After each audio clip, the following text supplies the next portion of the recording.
ഷൈൻ ചേട്ടൻ ഏറ്റവും കൂടുതൽ സംസാരിക്കാൻ താല്പര്യമുള്ള ഒരു സബ്ജക്ട് അഡൽട്ടറി. അതെന്തുകൊണ്ടാ? അതാരും സംസാരിക്കാറില്ല. Okay, തനിക്ക് താല്പര്യമുണ്ടോ അങ്ങനെ സംസാരിക്കാൻ? ഇല്ല. ഞാനിപ്പോ ഇത് കുടം കമത്തി വെച്ച് വെള്ളം ഒഴിച്ചാണ് എത്ര നേരം. എന്തൊക്കെയാണ് സംഭവിക്കാൻ പോകുന്നത്?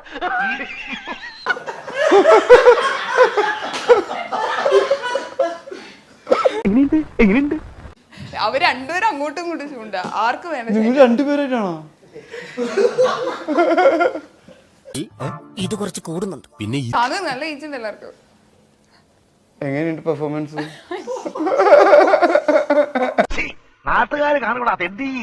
ഷൈൻ ചേട്ടൻ സിംഗിൾ ആണ്, അപ്പൊ ആരെയും മിംഗിളാക്കാൻ സമ്മതിക്കരുത് ഷൈൻ ചേട്ടൻ. ആരെ മിങ്കിളാക്കാൻ? ആരെയും ആമ്പിള്ളേരായിട്ട് അങ്ങനെ മിങ്കിള അങ്ങനത്തെ പരിപാടികളില്ല. ഇങ്ങനെ നാറാനൊരു ചങ്കൂറ്റം വേണം കേട്ടാ.